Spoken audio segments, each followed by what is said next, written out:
coming up in this week's episode, right? So you let someone down and there's a relief in that moment of, well, it's done now. I don't have to keep worrying about it anymore. Welcome to The Liberation Effect with me, your host, Helen Villas.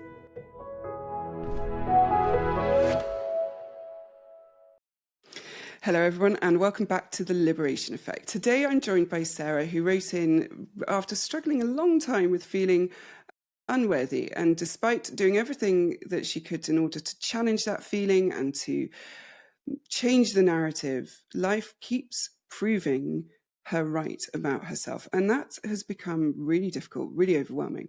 On top of that, Sarah was diagnosed with ADHD about 10 years ago and is struggling with emotional regulation, particularly around her adult children. So I'm just going to hand it over, Sarah, to you. Thank you so much for being here today and welcome. What is it you're looking to get from our time together today? So, hi, good afternoon. I think from what, like you just said then, there's quite a lot that goes on for me where I do try to kind of like prove my own worthiness to myself. And I just seem to get things wrong. And as you alluded to there, I do have ADHD, and I'm sure that has a massive impact. And with it being only diagnosed 10 years ago, which when I was in my 30s, there's obviously 30 years of undiagnosed ADHD, which contributes towards that. Okay. So if you were to leave this session with something today, what would that be that would mean that it's been fruitful and helpful? How would that look? I guess it'd look as a coping mechanism that would help me to feel a little bit more worthy, especially in those times where I kind of get things wrong, even though I've tried my best. Okay. So why don't you give me a bit of context in terms of what childhood was like a little bit, and then things that you see as you getting wrong and what happens and that sort of thing? Well, as a child, I was always a naughty child, apparently. Always got things wrong, talkative, had to have a chair in front of the teacher's desk because I was talking to everyone. Even then I got in trouble for talking to the teacher, but this was put down as being really naughty. At home, I was always told off for being the naughty child, despite even telling myself, I remember at 7 years old, be good today, just be really good, you'll not get into trouble. But then as we've gone into adulthood, like early adulthood, teenage years, that's kind of followed me around, really. But the whole trying to get something right and do the right thing, it just feels as if it's something that I've never really been able to do. And when you say naughty child, can you give me some examples? I guess I was probably answering back a little bit. I remember that being the thing that I was told.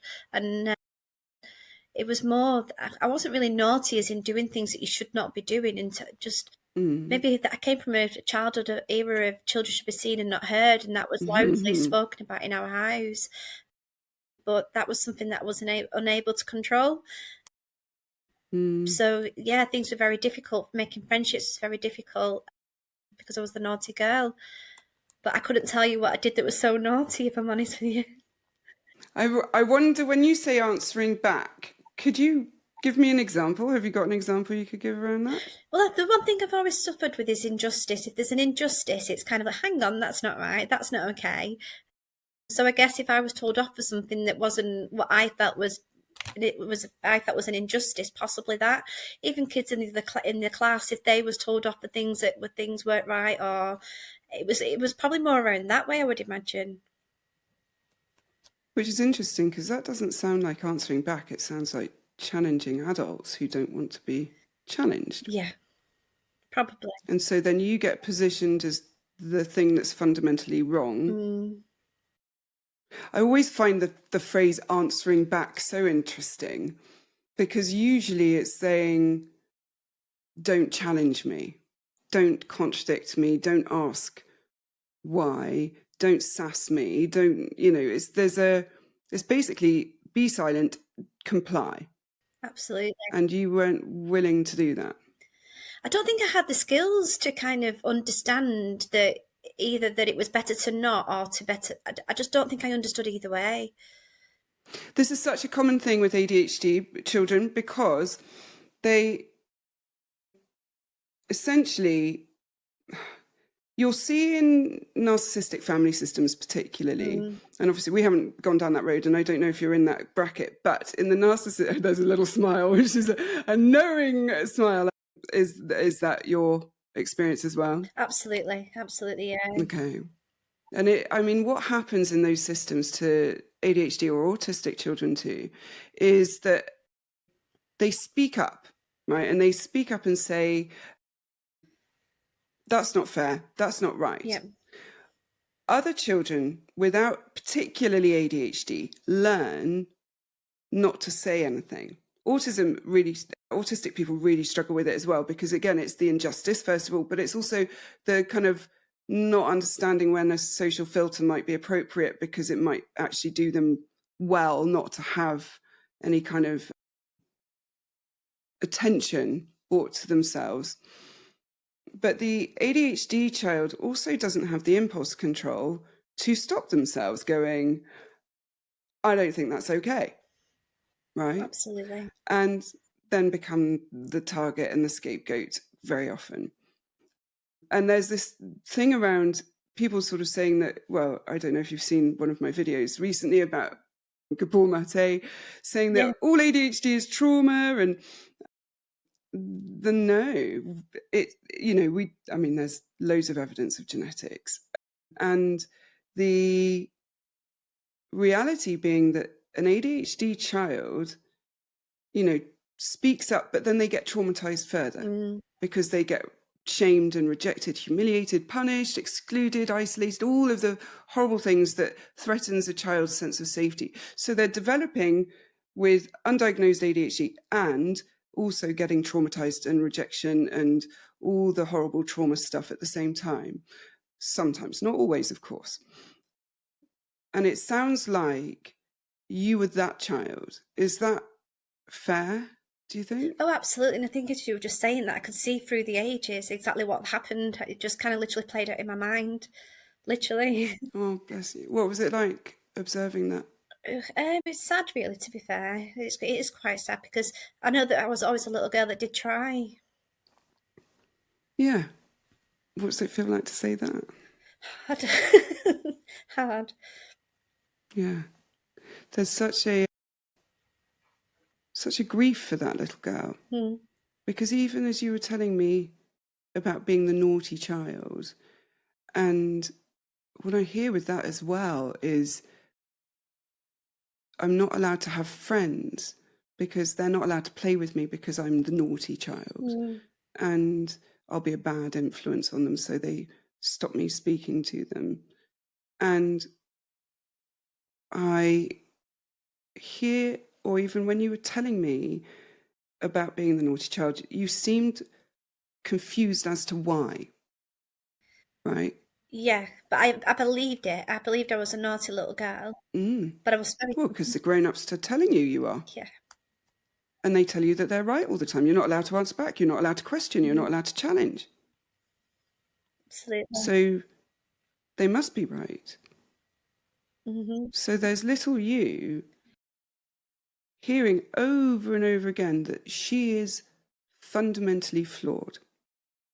There's something wrong with her entirely, and therefore needs to learn how not to be her. But she's also really confused because nobody's actually explaining what it is that she does that's so awful. Absolutely. So when you think of her growing up in that sort of situation, how do you feel? What is the overriding feeling? I think I feel quite angry, to be fair, because I mean, if you see that play out with my child, they wouldn't have that experience, then they wouldn't be treated to or spoken to in that way at all. And I think there's obviously the era that we was in as well. I think that had a lot to play with it. When adults all conformed together and agreed together that the child was in the wrong. I mean, isn't that disgusting?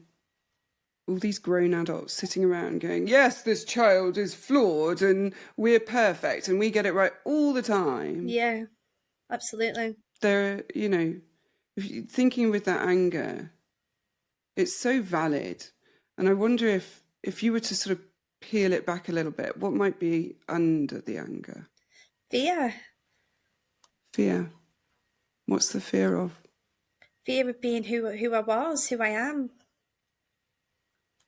And now thinking, I'd need to undo that layer. okay. And thinking about being who you are now, how scared are you of that? See, I quite like me, that's the thing. Good, great. And yet that feels juxtaposed with your email in, that you don't feel worthy. But that's still the case. I do know that I'm a good person. I do know that I try my best with things, and that's one thing that I've always known. But I guess I've always been made to feel, especially by my parents. I had a stepfather that was particularly not very nice, extremely narcissistic, and he was actually quite violent as well. So all those things that were reinforced, there was severe punishments for me being who I was. But I always knew underneath I was a good person. So you knew that you were not bad. What is it about feeling unworthy that helps you stay safe? I think the way my coping mechanisms are I people please massively, Okay. hugely. But I also get joy from seeing other people content and happy, which is a good thing. It's normal that. Mm-hmm. But I go above and beyond to the point where I exhaust myself. Mm-hmm. And I think that's probably where a lot of this kind of comes from. It still doesn't feel like it's enough. It's still not good enough. Well, how would you know it was good enough? What would indicate that? I don't think I've ever known. And there's a big problem, right? Because if you're always trying to get somewhere, you need to know where you're trying to get to. So if you think about something recently that you would include in that kind of going above and beyond and it not being good enough no matter what you try. Okay. Can you think about, got one? Yeah. If somebody else was to do what you had done in that scenario, at what point would you have said that's enough? Oh, way before. Way Hmm. before. That Okay. to do with, I find myself saying that when you can see people are kind of like trying their best, they're exhausted. It's like, whoa, look after yourself, be kind. Okay. So it's okay for everybody else, but not for you. Yeah. What's the little smile? Because There's a this is the thing, I do know this, but it's still, it's not, it doesn't help. I can't help myself with that knowledge, if that makes sense. all right. Let's go to the feeling of unworthiness. Mm-hmm. It's an interesting description, unworthiness, because that was the actual, I'm looking at painful, for as long as I can remember, I've carried a deep, painful sense of unworthiness. It's like a belief rooted so deep that no amount of evidence to the contrary can shake it. Mm-hmm. And unworthiness as a language, as a use of language, is a really interesting option. I don't know if that's the right word. Choice, maybe. Choice is the better word. And I wonder, I'm just trying to think what people might normally say. Of not being good enough, of never, of just being useless, rubbish. They would use language like that kind of way. Oh, so that was. And I wonder. Sorry. Go on. So as a child, I was constantly told I was not good enough. This or that. I'd never amount to anything. I left school without doing my GCSEs. I was told I was a failure. So many times, and I would get things wrong. I'd get things wrong in the classroom. I'd get things wrong at home. I couldn't put anything together because I wouldn't be able to do it, and it was constantly whatever I tried to do. It was proved that I couldn't do it.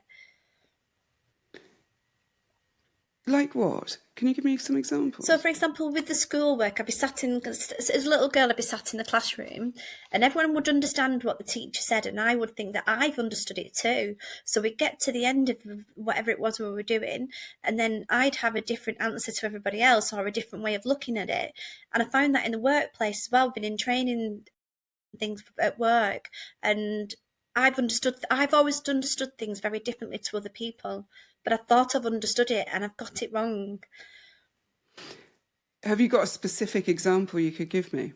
Yeah, so for example, I worked in this one particular place and they had to work out how to do 3 nights of accommodation, and they'd kind of like got this way of working it, and I'd done it completely differently and come up with a different answer to everybody else, but I believed I'd done it correctly. So whatever, even in school, in the classroom, for example, doing work, I'd come with a completely different answer to everybody else because I thought I'd understood the instruction, but I hadn't. And how often would that happen at school? Oh, all the time, to the point where it just became to the point where I just didn't do it anymore. I just gave up. And what did the teacher do or say about it? Oh, but I was punished because I wasn't listening. So there's a child who is doing the same thing repeatedly, repeatedly not coming up or doing the same thing but you're still doing the work, it sounds like. Yeah, as far as I'm concerned, quite happy and content doing it right until I'm told that I'm not. And at no point the teacher goes, this is odd that you keep doing this and not understanding what I'm asking for. Can you see how screwed up that is? Yeah, massively. Massively. But I think I probably got my name for the self as the little girl that didn't listen, who always chatted. I guess in between that, I probably wasn't sat there silently doing my work. I'm sure I wouldn't have done at that age. But I guess it was because I didn't listen and I wasn't doing as I was told. But yeah, I completely hear what you're saying. You keep trying to find a reason it's your fault. Do you notice that? Yeah. Now you've said it. Right? You keep saying to me, yeah, but it's all right because, I would have been chatting away. Okay, so then let's move you to a space or give you a time limit or make something, put something in around you that helps you. Put you next to a child that won't talk to you. Mm-hmm. Right? Yeah. It's like you're looking for the reason it's your fault, and then I go back to how does that help you? It doesn't. It just kind of shows the cycle for what it is, I guess. It just illuminates it. It always helps us, right? You've heard the podcast before, and you've probably heard me ask this question of people, and it's because it's always the thing. We don't do anything unless it benefits us, even if it harms us, right? It doesn't matter. The brain likes familiarity, it likes repetition, it likes safety, and it likes anchors. And it also likes to protect itself from grief, pain, all those things. And so it will build loads of systems to protect itself from those things, right? Yeah. Including, if I make it my fault, then I do not have to see what?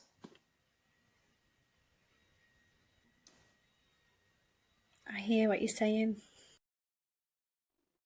Do you? What am I saying? My default is to, if I go and blame myself, it's easier and safer to do that. Why is that? Because it's what I learned as a little girl.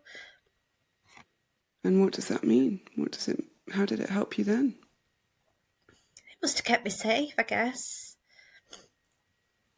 Yeah. It feels like it's hitting. Yeah. What's happening? I just feel really quite cross that, like you say, there was never accommodations, there was never kind of any reason or willingness to work with. If the expectation was always on me, this little girl, the expectation was that I had to perform, behave, do whatever it was that was expected of me. And I didn't have the tools to do it. And nobody was willing to give me that tool. Right. How does that feel? Heartbreaking. Yeah. And I wonder if that's what's under the anger. Yeah. Because I heard the anger in there, like, nobody's giving me the tools or like explaining how to do it. Yeah, absolutely. And then there's such a grief with it too. Yeah. So you blamed yourself to keep yourself safe. Yeah. If you had blamed then the adults around you, what would that have meant? I would have been punished. I would have been severely punished. What about for the relationships themselves?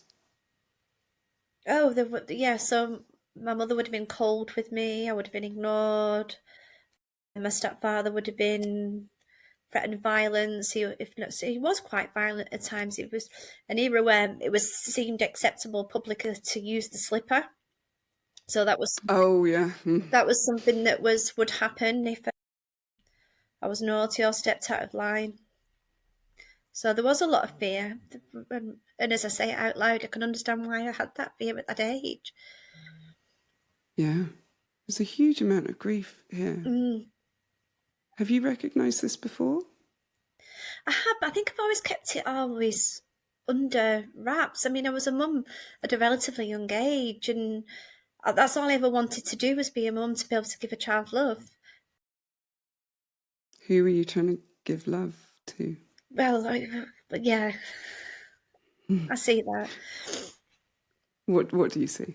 That realistically, the love should have been given to myself, and Very often. Go on. Sorry, the acceptance and love and conditional love that I gave to my children, I should have been giving to myself. I'm just going to notice to you, I interrupted you and you apologised to me. Who was in the wrong? I didn't realise you'd interrupted, but I do apologise a lot. Which I do realise as well. It's a coping mechanism, I do get that. How does it help you cope?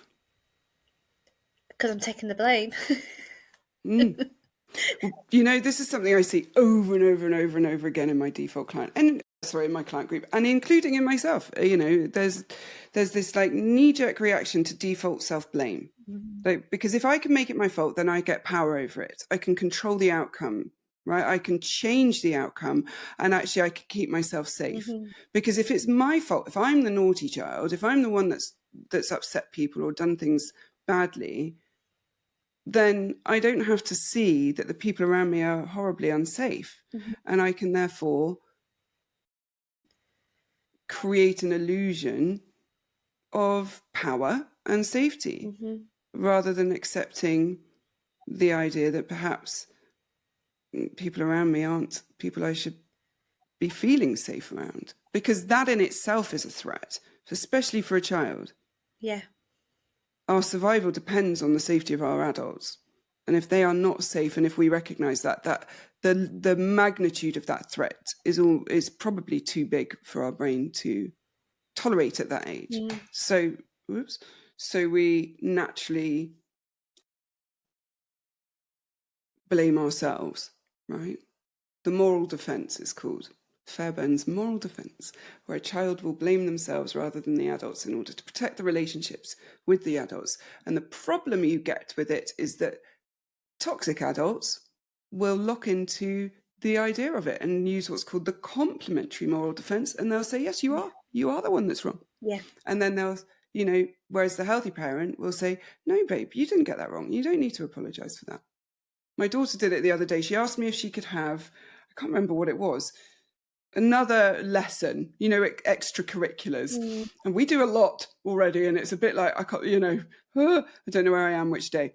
But so I kind of went, oh, I don't think so, baby. There's quite a lot at the moment. And I'm sorry. And I said, why are you sorry? She said, I'm asking for too much. I said, no, you're not. I'm just saying no. You don't need to apologise for asking ever. Now, there is the better, I'm not saying necessarily perfect, but the idea that the response is to tell her she is not at fault for asking. Yeah.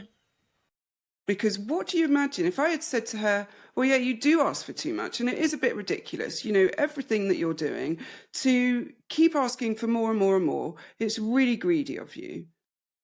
What might that do to her? Feel blamed and just shame her for wanting to meet her own needs. Yeah. So, and then how would it impact her behavior? She's going to really struggle with that one, isn't she? She'll struggle to ask for anything that she wants or needs. She'll be fearful of triggering that humiliation and shame from me. I will become unsafe, and then therefore she will have to make sure I am safe by people pleasing me. Not okay. No. I don't want her to feel that. Right? Mm-hmm. And this is not meaning that she gets to be rude and disrespectful, but only in the same way that that would apply to every human. I don't get some genetic throne to sit on that she should worship at, right? So when it comes to the unworthiness, how are you feeling about the validity of it right now? I feel a shift. I can definitely feel that there's a different way that I need to go back and look at things that have happened and how I've felt about it. And I think I just need, it's given me a different perspective to view it, the things that have happened and the responses and reactions that I've had. Did you answer my question? Did I ADHD that? Or did you actually say how you felt? I ADHD'd it. You might have gone into the intellectual. Did you tell me how you felt or just what you thought? I feel as if you've asked me about how valid it felt. Mm-hmm. And I'm saying the feelings feel extremely valid. That you're unworthy still? Yeah, well, I suppose that the child, when we talk about that little girl, no, not necessarily, but the feeling of worthiness is something I definitely need to work on. And I do realise with what's happened and what's gone on, that's not going to be an overnight thing. And I guess that's probably my new coping mechanisms that I need to start enforcing. When you think about now feeling worthy, actually, if I was to say, like, here's a magic wand, I can give you a wish and make you feel worthy, how will that feel? I don't know. I absolutely do not know. What would it be like? Not necessarily what it feels like to be worthy, but what would it feel like to the idea of you being worthy? Do you know, it feels as you're saying that, I'm thinking my shoulders would probably drop. I'd probably feel more relaxed. I'd probably feel as if it's okay. It's okay to be me. Okay. And how does that idea feel? Nice. When you think about being unworthy, how much effort are you putting into the idea of being worthy? Like on a daily basis, maybe? Oh, quite a lot, even in the workplace, at home, and it isn't that people. What I'm realizing as well now is this isn't necessarily exterior voices. These are internal voices Right. that are keeping alive this feeling of unworthiness. Yeah, because what does it stop happening? It's been keeping me safe. Yeah. So if you're super focused on making sure you're not unworthy, or that you don't make mistakes, or you don't let people down, or things don't go wrong, then things are less likely to go wrong, right? Absolutely. It's almost like an OCD. Go on, tell me a bit more, say a bit more. So it's almost like kind of that vicious cycle. If I don't let that go, I won't have those feelings. But they keep going and making sure that everything's ticking over is bringing those feelings of relief. So that vicious cycle of OCD, I'm keeping it going myself. Yeah, to keep yourself safe, to make sure that you don't let people down. What happens if you let people down? Oh, Let's go just with that one for dreadful, now. absolutely dreadful. And again, it's that unworthiness, like, well, of course I've let them, of course I've not managed to do that, of course I've not been the perfect mum, of course I've not been the perfect, I was never going to be the perfect mum. It just reinforces all the feelings that I've ever felt. And how does that feel?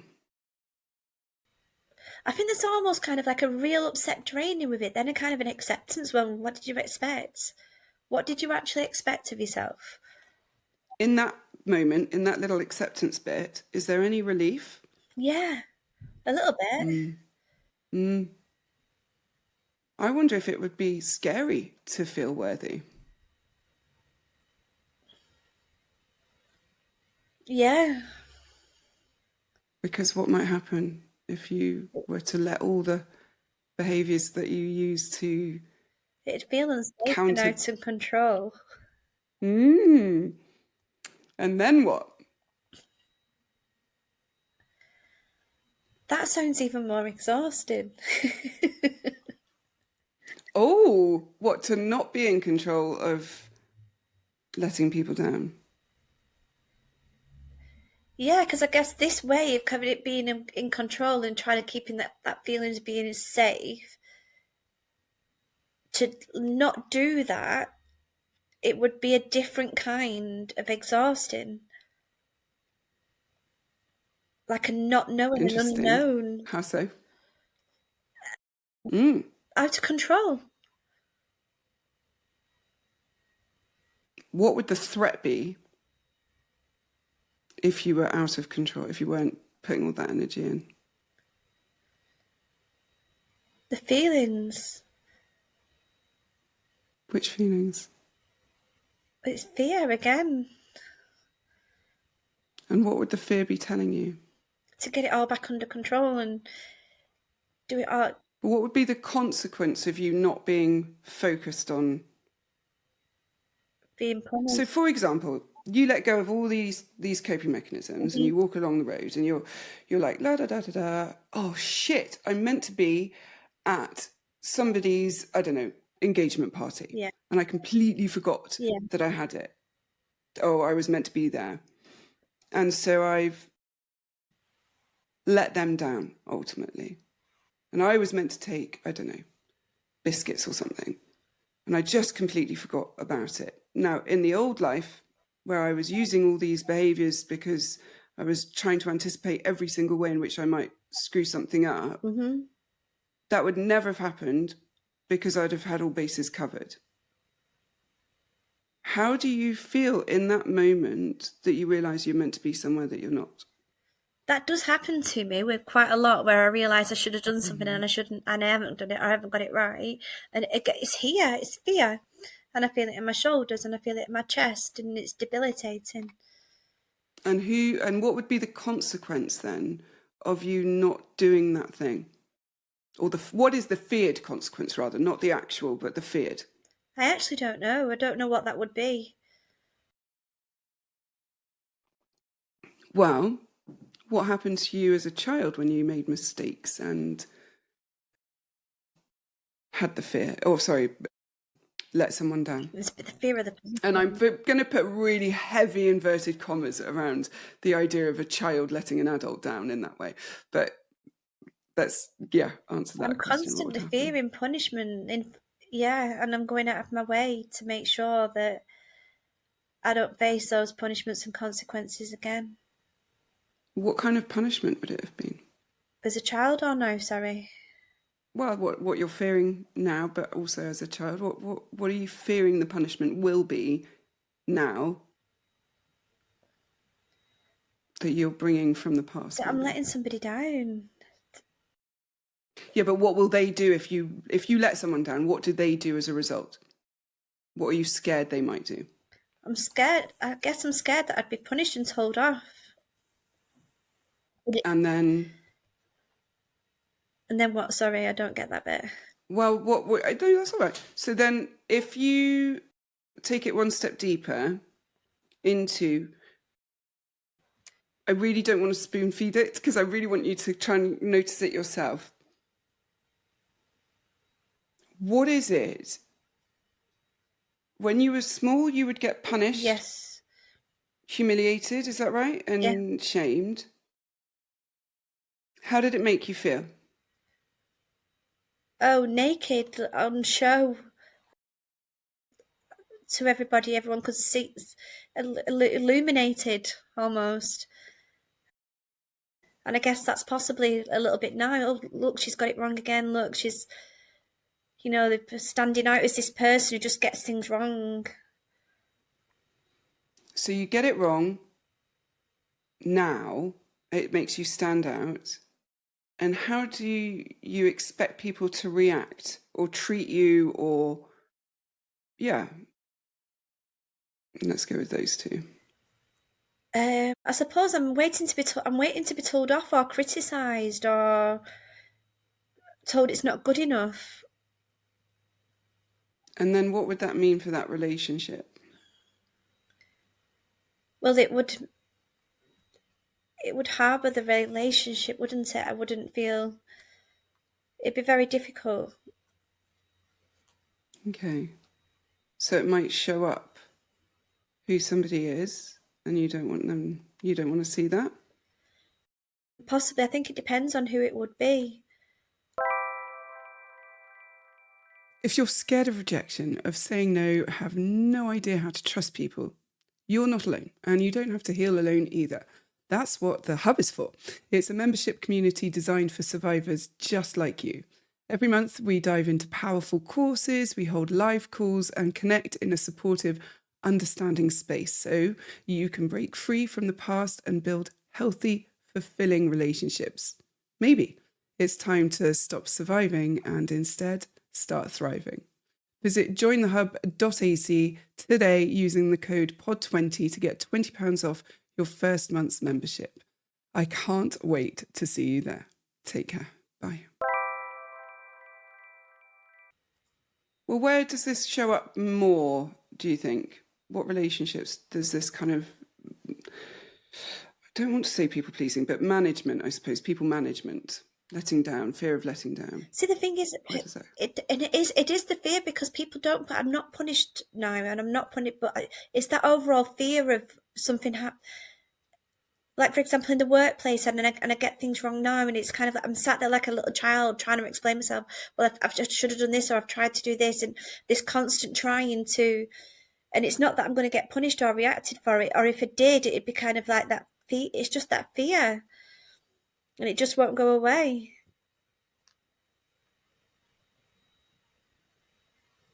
I wonder if you're fearful of them rejecting you. I think that's yeah. Okay.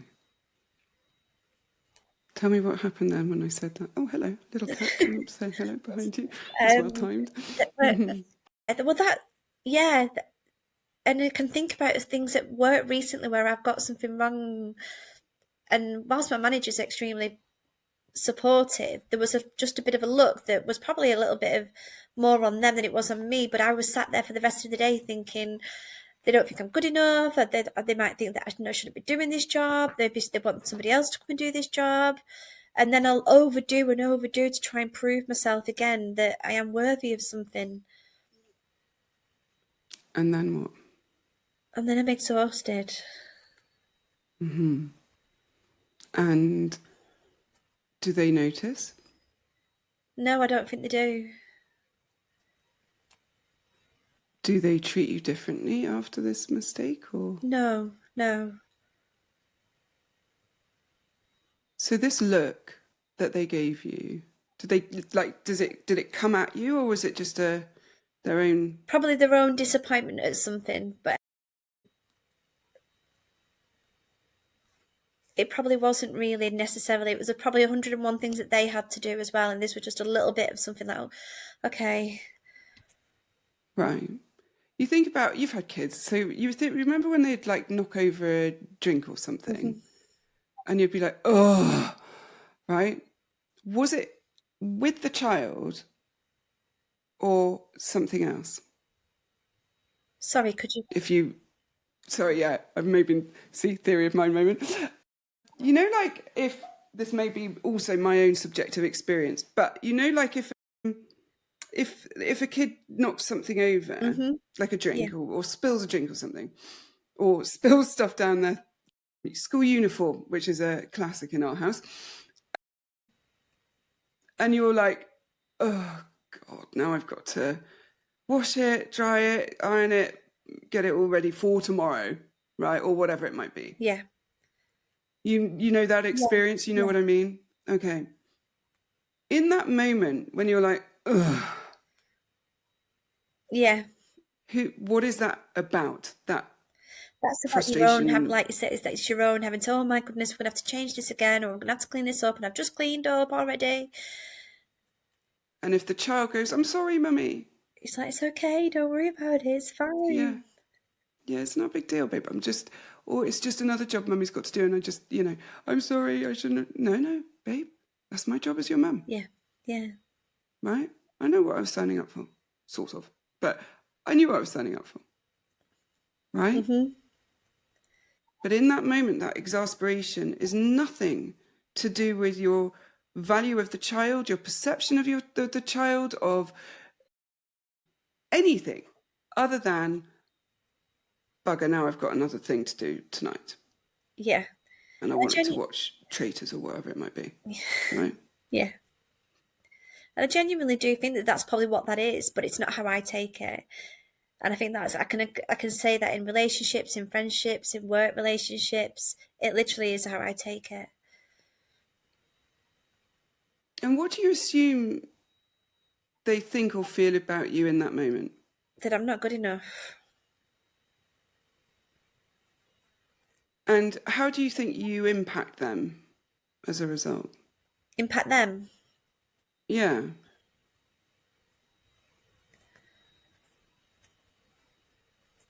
I'm not sure. As in, do you affect how they feel, like their mood, generally, their stress levels? No, not really. No. Okay. So your mistake doesn't upset them or make them angry or ruin their day? No, not at all. That's really interesting. And I didn't expect you to say that. I thought you were going to say, well, yes, because I've added to their burden, or I've done this, that, and the other.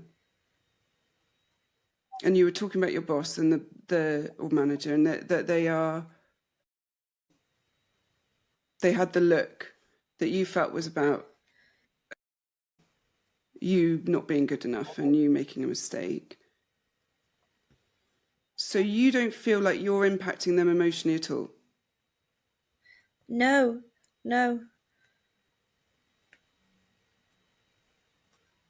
Why do they get to decide then whether or not you're good enough? I don't know, but as we're talking about it, I can look at each relationship that I have with different people, and it's a different situation, but it's the same response, it's the same reaction, it's the same emotion. And that is what emotion? A feeling like that I've let somebody down, that disappointment, it's almost like a self-sabotage. And that relief that comes with that kind of, well, see, I told you weren't good enough. See, I told you weren't. Have you ever heard me talk about the time I was on the aeroplane and I thought it was crashing? No, I've not heard that. I don't know if I've... Okay, I'm going to tell you this. This is just because it illustrates something about the idea that our brain seeks familiarity in what it knows, regardless of how that makes us feel.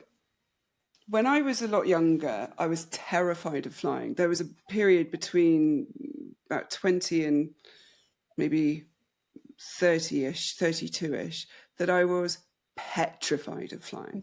But I didn't let it get in my way, and I would still go on the airplane to places. And there was one time I was going to Australia in my early 20s, and I had some medical help to get through the nerves, and I woke up over India, the coast of India, and I don't, if anybody's ever flown over there, and it's always horrendously bumpy. And that particular time of year, all very, very bumpy because it's monsoon season and the turbulence is vile, like vile. So naturally, I'm absolutely terrified. because we are being flung about. They've got the air hostesses are being strapped in, the cabin things are opening, you know, like it's one of those, you see them on the TikTok or whatever, of like scary moments in the air. And there was a moment where the plane suddenly, and those are watching on YouTube will see, suddenly started nosediving, or it felt like it was. And I turned to the girl next to me and very calmly just said, "Are we crashing now?" And I felt intensely calm, which is not what you might think I would feel in that moment, right? Exactly. But the thing I was scared of was coming true. And there was relief in that. And that is what we do. It's almost like why we self-sabotage in relationships, because we think we're going to get abandoned, so we make it hurry up and happen. Right? We think we're going to get criticized. We think we're going to get shamed, so we hurry up and make it happen. Because otherwise we're just sitting waiting for it. And that Right? feels Because awful. we've given, and it feels horrific. Yeah. Horrific, because you're anxious and scared and waiting for it because you know it's going to hurt. But actually, there's a relief in the proof of what we know. Right? So you let someone down and there's a relief in that moment of, well, it's done now. I don't have to keep worrying about it anymore. But then maybe the cycle starts again. Yeah. Right? So the thing to recognize, or thing to maybe understand, is what is it protecting you from? And where is that threat helpful? I.e., if it's protecting you from kind of getting it wrong without warning, what does that mean for you in terms of managing it?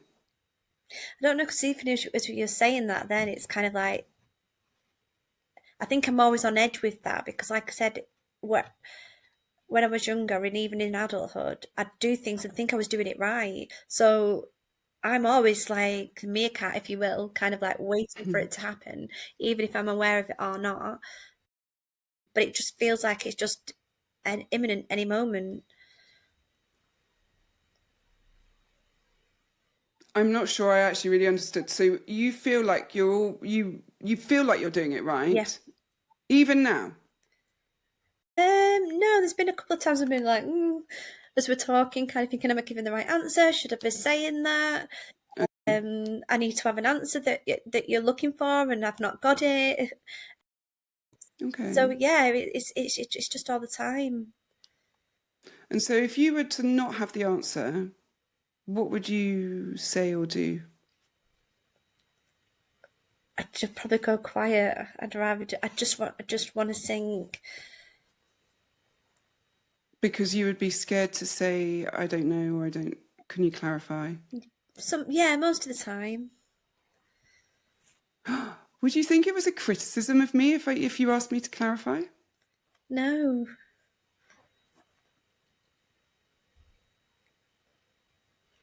What would be the fear about asking me to clarify then? I suppose it's challenging you, asking you. I'd feel as if I was challenging you because you're the expert Is and that not I'm not the criticism? expert. I don't know. No. I don't know. I guess it's just as we're saying that out Maybe loud. that's Sorry. No, go on. No, I just wondered if it was my subjective understanding. Go on, carry No, on. Just saying it out also, loud. I think it was me. I think if I was to ask you to clarify, I'd almost be challenged. I'd feel as if I was challenging you that you've not said it right in the first place. Right, so that is criticism. Yeah. And if you were to criticize me, what might happen? You might reject me. Right. And how would that feel? Awful. Awful. Right. What would it say about you? It would just reinforce everything that I've always believed. What would it say about me?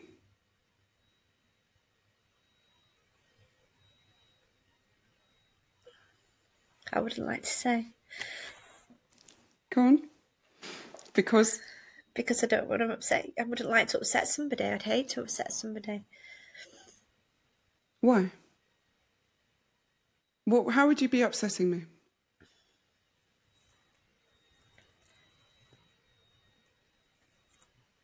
I just feel as if I'd be saying something that wouldn't, I don't know.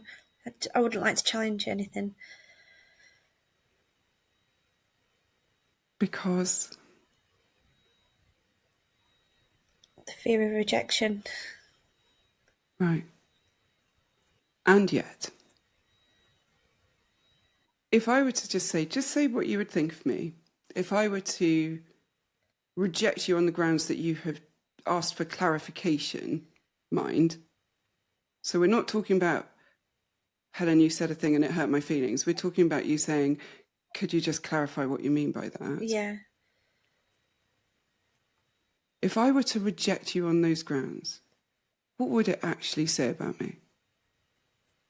I would say that you would be being unkind. Really unkind. Uber bitch. I didn't say that. Right? You said that. I said it. That's a bully move. Oh my God. You need clarification. You're so dumb. That's being a bully. Because who on earth can't hear, I don't understand, and not go, oh, I'm sorry, this is what I mean. Mm-hmm. But that was your experience. Absolutely. Absolutely. And just as you're saying that, I can remember, I go back to being in the classroom. Here she is again. She doesn't understand.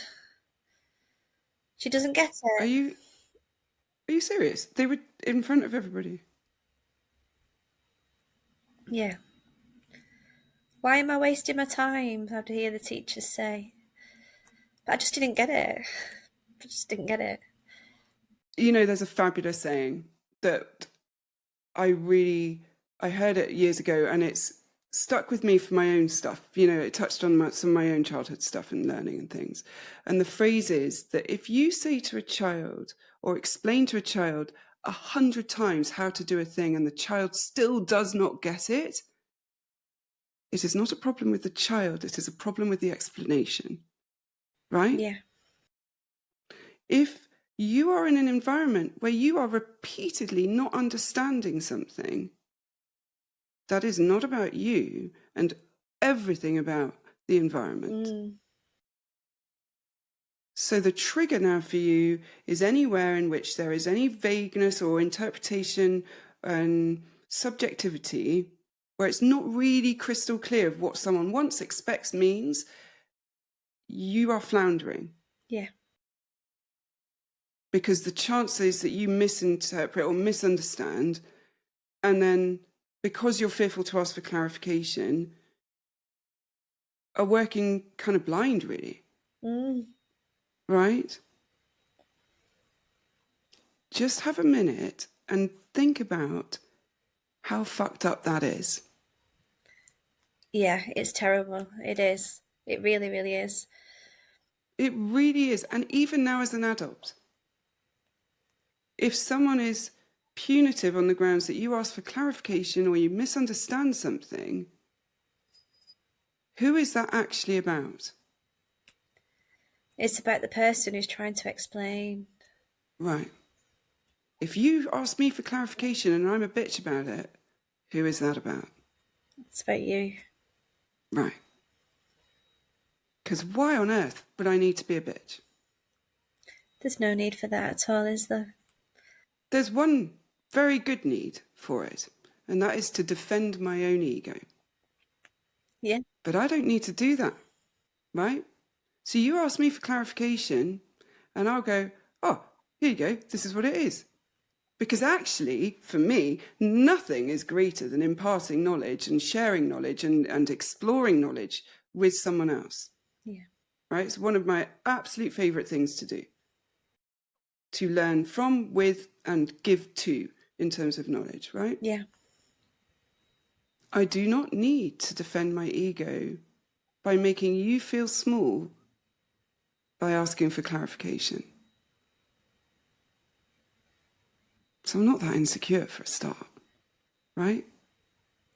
So these people that were around you essentially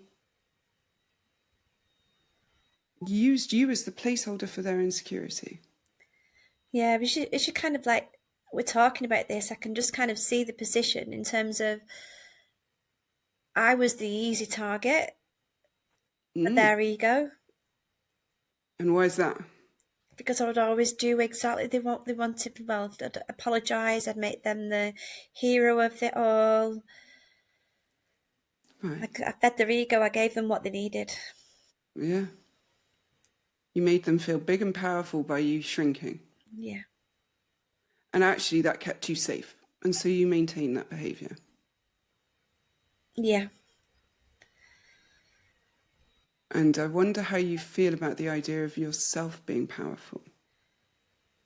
I wouldn't, no, it's not something I would ever want to be fair.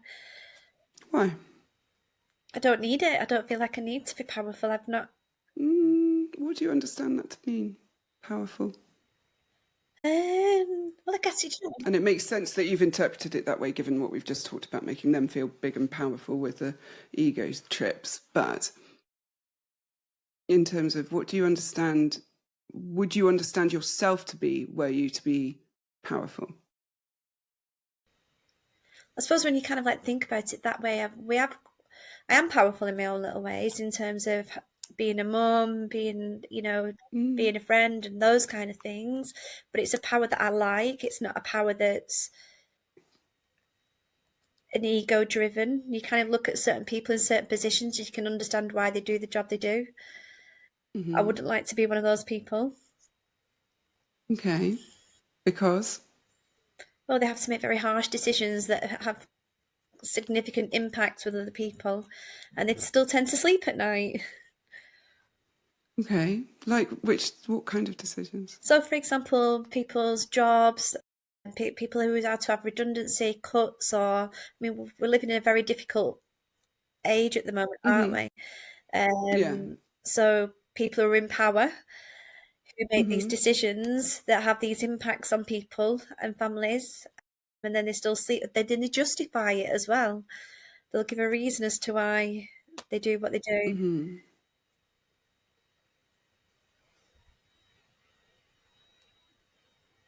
That sounds like people rejecting other people. That's the bit that you don't like about it. Sorry, I suppose what I'm going to there is I'm probably speaking a bit out of turn really. So people in power of the country maybe, made these massive, huge decisions that yet they're able to carry on with their own lives, with their own luxuries, but actually the decisions they're making are impacting families who can't afford to feed themselves. But these people who are in power, who still have all their luxuries, they still sleep at Yeah. night. And I guess that's what I'm going to when I say about power. That's how I see power. I don't like that kind of. So you see power as dominance over another person. Yeah, probably, yeah. Right. And that is one interpretation of power, but that's a really unhealthy power. Absolutely. Yeah. Right? My interpretation of kind of healthy power, and of course, again, this is mine and my subjectivity, and maybe you need to explore it for yourself. Absolutely. But mine would be just being, and this is going to sound a bit weird, I think, but just standing tall, standing solid, rooted, grounded. Not rooted so that I'm not flexible, but rooted in that I know who I am. I don't need other people to validate me or to tell me I'm a good person because I know I am, right? It's nice when they do. Yeah. But if then somebody comes along and says you're a horrible person, I can quite confidently, looking at my actions, say, no, I'm not. That's not true. Yeah. I might have had one bad moment where I've acted out of character, and I would apologize for that. Absolutely. But also, my disagreeing with something does not necessarily mean that I'm a bad person, right? Me holding somebody accountable for something does not make me a bad person. And when we were talking about clarification, and you said about challenging, and I sort of said criticizing, and what I actually hear in that is saying, you're telling someone they're not that powerful. Do you think that's valid? Sorry, could you rephrase that, please? Sure. Well done. Thank you very much for asking for clarification. But you criticizing somebody or you challenging someone in your mind might equate to telling them that they have no power over you, and that feeling threatening. Because if you go back, your safety was dependent, or like they got the kick out of feeling powerful by telling you you are less than, not worthy. Yeah. Right? But actually what happens is you almost let them be powerful over you because you're not speaking. Yeah. Yeah. So you surrender all power. But power isn't about dominance over other people. It's just knowing your own path and your own course. And this is, for me anyway, this is what it is. And sometimes that might mean that you have power and over others, but that might look like because you employ them. But hopefully you are kind and compassionate while still holding appropriate professional boundaries or business decisions, right? Yeah. So just kind of coming to it in the kind of where we've got to around this worthiness and unworthiness, how are you feeling about that now? Do you know what? I do feel as if I've gained a little bit of power, actually, in terms of being able to Nice. take ownership now of where I can give myself the validation. Because like I said, I've always known that I'm a good person. I've always known that I've tried my best. And not necessarily, it's going to be more about, well, if other people need to have that opinion or whatever it is that's going to be a consequence, that's on them. I've got to walk Yes, away. it is. I've got to put it back and give it to that person rather than take it on board myself. And not try and manage them. Yeah. Their expectations of me, yeah, that's all right, yeah. Yeah. Their expectations of me are theirs. Right. And the other side of this, so when it comes to rejection, last night I was doing on my website, I was doing the rejection course, like, you know, updating stuff. And talking about, I had to change the way I had worded it because I thought this is so fantastical. Nobody who struggles with it is ever going to believe what I'm saying, right? The idea that rejection can be something that is actually brilliant. I've heard you talk That about it, this before. yeah, yeah. And what's your thoughts and feelings when you hear me talk about it? Well, like you say, it's kind of it's turning it around that actually, do you know what? They're doing you a favour. I'm sure that's what I heard you Yeah, talk about a while ago. That actually, do you know yeah, what? They're helping you. This is a good position yeah. to be in, actually, because this is showing you where to walk away from. Yes, right.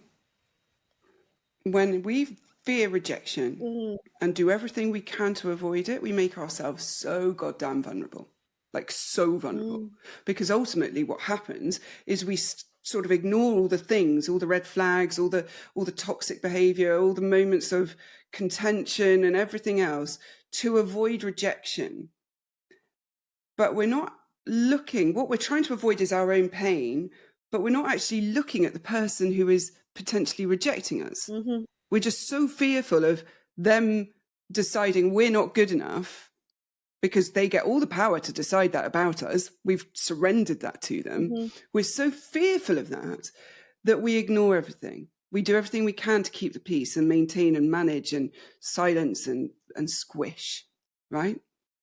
And ultimately, what happens is that someone takes advantage of that and we end up being abused. But I had it last week, actually. I've dipping my toe into the whole dating world at the moment. I was chatting away to somebody and it had all been going quite nicely, you know, seemed to have things. And there were a couple of things that had made me go, not sure, not sure, you know, like pay attention to that.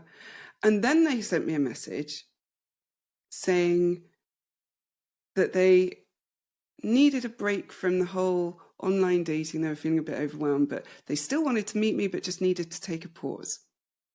No, absolutely not. Now, why do you think it's a no, absolutely not situation in that for me? Because that's a huge red flag. They're rejecting you, but whether they say that they need to take a pause, why are they on a dating app? Okay. But not only that they need to take a pause, they are promising a future of where they'll come back. Giant red flag. Yeah. What they're asking me to do is wait. Yeah. Right? What they're actually doing is breadcrumbing. Yes.